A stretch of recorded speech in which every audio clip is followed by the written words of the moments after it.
ഓണമൊക്കെയായി പിണറായി ഓണം നിരോധിച്ചുവെന്ന് ആരോപിക്കുമ്പോൾ നമ്മളായിട്ട് ഓണം ആഘോഷിച്ചില്ലെങ്കിൽ എങ്ങനെയാ?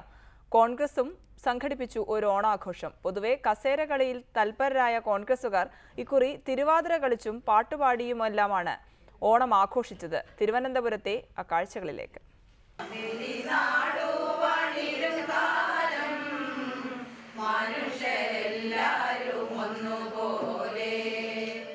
തിരുവാതിരക്കളിയും ഓണപ്പാട്ടുമൊക്കെയായി മഹിളാ കോൺഗ്രസ് പ്രവർത്തകർ അരങ്ങ് തകർത്തു എന്ന് തന്നെ പറയണം.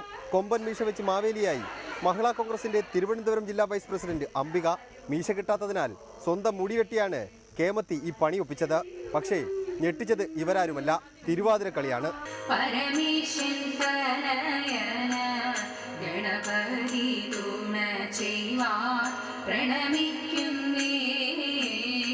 വീരവിരാട കുമാരവിഭവപാടി തിരുവാതിര സംഘത്തിന്റെ നായികയായി എത്തിയത് മഹിളാ കോൺഗ്രസിന്റെ സംസ്ഥാന അധ്യക്ഷ ബിന്ദു കൃഷ്ണ. മുദ്രാവാക്യം വിളിക്കാനും പ്രസംഗിക്കാനും മാത്രമല്ല, ലാസ്യഭാവത്തിന്റെ പൂർണ്ണതയോടെ ഈണത്തിനൊത്ത് ചുവടുവെക്കാനും തങ്ങൾക്ക് കഴിയുമെന്ന് മഹിളാ കോൺഗ്രസിന്റെ മംഗമാർ തെളിയിച്ചു.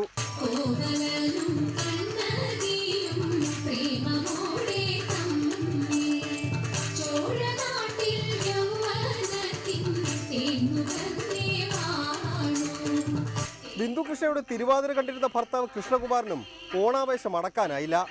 പക്ഷേ ഭർത്താവിന്റെ ഓണപ്പാട്ട് ബിന്ദു കൃഷ്ണയെ പോലും ഞെട്ടിച്ചു കളഞ്ഞു. അമ്മായിയുടെ മോളെ ഞാൻ നിക്കാഹ് ചെയ്തിട്ടാകെ കുഴപ്പത്തിലായി.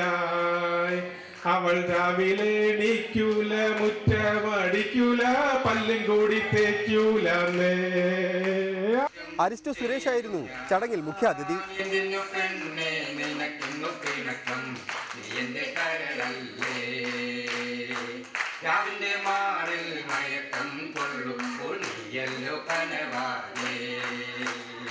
സർക്കാർ ആഘോഷങ്ങൾക്ക് നിയന്ത്രണം ഏർപ്പെടുത്തിയാൽ ആഘോഷിച്ച് പൊടി പൊടിക്കുന്നതാണ് യഥാർത്ഥ പ്രതിപക്ഷം. അതിൽ പ്രവർത്തകർ മുതൽ പ്രസിഡന്റ് വരെ അരങ്ങിലെത്തുകയും വേണം. മഹിളാ കോൺഗ്രസ് ആ കർത്തവ്യം കെങ്കേമമാക്കി. റിപ്പോർട്ടർ, തിരുവനന്തപുരം.